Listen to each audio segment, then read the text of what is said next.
Hey there, welcome back to the channel. Today, we're tackling a big question.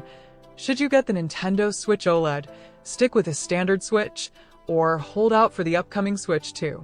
With so many leaks and rumors about Nintendo's next console, we've got all the latest details. We're breaking down display differences, performance, battery life, and of course, what's coming with the Switch 2. If you already own a Switch or are thinking of getting one, stick around, because by the end of this video, you'll know exactly which one is right for you. Like what you're seeing? Tap that like button, subscribe, and be part of our awesome community. Your support helps us keep creating great content. And before we dive in, if you love all things Nintendo, hit that like button and subscribe so you don't miss any future updates. The original Nintendo Switch, launched in 2017, is a hybrid console that lets you play at home or on the go, and that's what made it such a huge hit. It comes with a 6.2-inch LCD screen, and in 2021, Nintendo introduced the Switch OLED. And let me tell you, the difference in picture quality is massive. The Switch OLED upgrades the screen to a 7-inch OLED display, and this makes everything sharper, more colorful, and vibrant. The blacks are deeper, and colors pop in a way that makes handheld gaming feel premium. If you spend a lot of time gaming in handheld mode, this is a game changer. So, if you love playing on the go, the OLED is worth considering. But what about performance? Well, the standard Switch and the OLED are identical. Both have the NVIDIA Tegra X1 chip, meaning games run the same on both consoles. No FPS boosts, no extra power, but sound quality on the OLED is noticeably better. Upgraded stereo speakers make games more immersive, which is great for handheld gaming. Battery life. It's about the same on both models, 4.5 to 9 hours, depending on the game. But the OLED model feels a little more efficient even with the bigger screen. So, if you're looking for more power, the Switch OLED won't give you that. The real upgrade is the screen, speakers, and slightly better battery life. Now, before you rush to buy any Switch, let's talk about a huge issue Nintendo still hasn't fully fixed: Joy-Con drift. If you haven't experienced it yet, Joy-Con drift happens when the controller starts moving on its own even when you're not touching it. Super frustrating, especially in games that need precise movement, like Super Smash Bros. Or Mario Kart. Sadly, both the Switch and Switch OLED suffer from this problem, and Nintendo hasn't officially addressed it in hardware updates. If you get Joy-Con drift, you may need to send them in for repairs or buy new ones. But the biggest question right now? Will the Switch 2 finally fix Joy-Con drift once and for all? If you're thinking of skipping the OLED and waiting for the Switch 2, you're not alone. The rumors and leaks surrounding the Switch 2 are getting more exciting by the day. Here's what we know so far. The screen is rumored to be 7.9 inches, even bigger than the OLED. It's expected to have a custom NVIDIA processor for faster performance and better graphics. It may come with 8 GB of RAM and 64 GB of storage, making it more powerful than ever. It might even support 4K resolution when docked. That could make games look next-gen. And here's the big one: new Joy-Cons. Some leaks suggest they'll attach magnetically instead of sliding on rails. If true, this could finally fix Joy-Con drift. And the best part? The Switch 2 is expected to be backward compatible, so your existing Switch games should work on it. Plus, there's talk of a new Mario Kart game launching with the Switch 2. That alone is exciting. So, should you wait for the Switch 2? Well, if you want the best possible handheld experience right now, the Switch OLED is a fantastic upgrade. The screen is amazing, the sound is better, and it feels premium. But if you want next level of performance and are okay with waiting, the Switch 2 is shaping up to be a major upgrade. With 4K graphics, more power, and possible Joy-Con improvements, it could be a huge step forward. At the end of the day, it comes down to this. If you want to Switch now, go for the OLED. If you want the most powerful Nintendo experience, hold out for the Switch 2. So, let's wrap it up. If you game on the go a lot, the Switch OLED is worth it for the better screen and sound.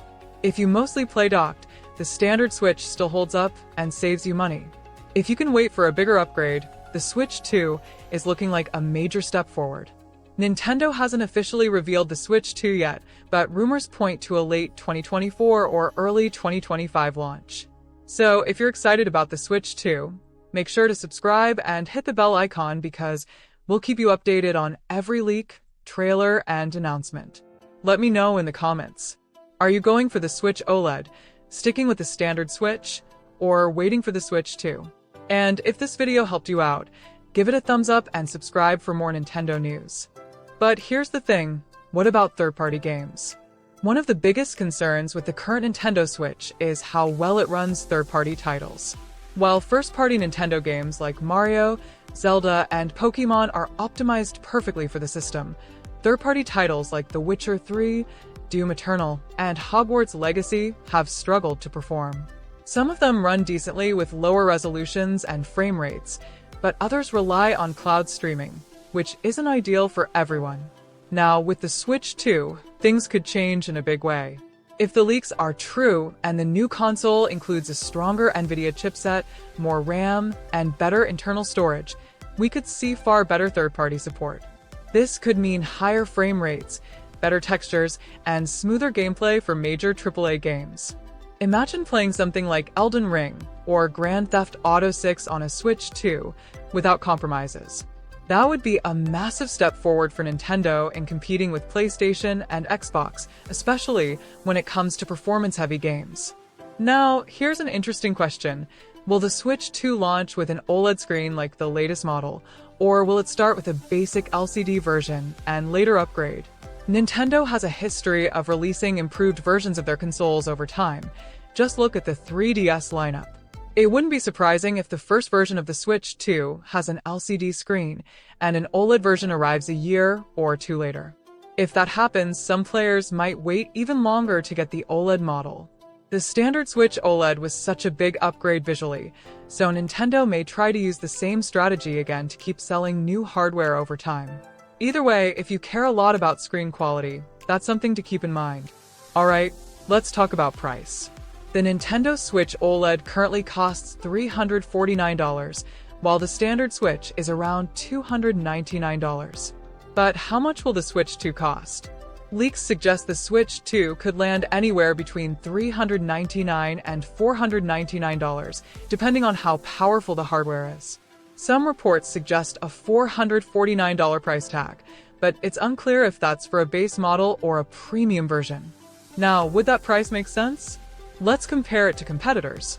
The PlayStation 5 Digital Edition costs $399. The Xbox Series X costs $499. The Steam Deck starts at $399. For Nintendo to stay competitive, a price around $400 to $450 seems likely. Anything higher than that, and it risks pushing casual gamers away. That being said, Nintendo is known for keeping costs lower than PlayStation and Xbox, so if they find a way to keep it under $400, that would be a game changer.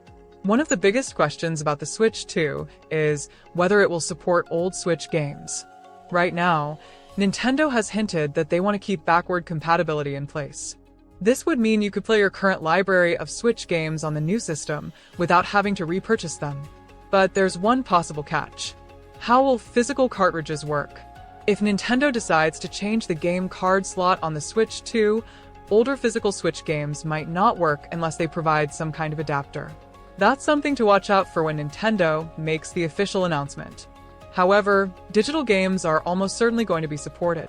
With most modern consoles pushing digital purchases, Nintendo would likely let players bring over their digital Switch games to the new system. That would be great news for anyone who has built up a huge collection on the Nintendo eShop. Now, let's talk about the dock. One of the Switch's best features is its ability to switch seamlessly from handheld mode to docked mode. That's what makes it a hybrid console and sets it apart from PlayStation and Xbox. So, will the Switch 2 keep the same docking system? Leaks suggest yes, but with some improvements. First, the dock might support 4K resolution, which means when you plug the Switch 2 into your TV, it could output games at 4K instead of 1080p like the current Switch. Second, faster data transfer speeds. The current dock is a bit slow, especially when loading games or updating software. A new dock with better connectivity would make a big difference. And third, wireless display casting. Some rumors suggest the Switch 2 may allow you to connect to a TV wirelessly without needing the dock at all. That would be a huge upgrade for people who want to game on the big screen without messing with cables. Now, let's talk about the most important thing, the games. What new games could launch alongside the Switch 2? Here are some of the strongest possibilities based on leaks and industry trends. Mario Kart 9, the first brand new Mario Kart game since 2014. Zelda Tears of the Kingdom Deluxe, a next-gen enhanced version of the latest Zelda. New 3D Mario game. Think Super Mario Odyssey 2 or something brand new. Metroid Prime 4. This game has been in development for years, and it could be a perfect fit for the Switch 2 launch. Pokémon Legends sequel, a follow-up to Pokémon Legends Arceus in an open-world format. And of course, we'll probably see remasters of older Nintendo games, especially ones that would benefit from the improved graphics of the Switch 2. So, to wrap it all up, is the Switch 2 worth waiting for? If you already have a Switch and want something more powerful, waiting for the Switch 2 makes sense. The improved graphics, stronger hardware, and potential 4K support could be a big jump forward. But if you just want the best possible handheld experience right now, the Switch OLED is still a great buy, especially if the Switch 2 ends up costing significantly more. Ultimately, it depends on what you want out of a console. And that's where I want to hear from you. Are you planning to buy the Switch OLED, stick with your current Switch, or wait for the Switch 2? Let me know in the comments. And if you enjoyed this breakdown, hit that like button, subscribe, and stay tuned for more updates on everything Nintendo. Until next time, happy gaming.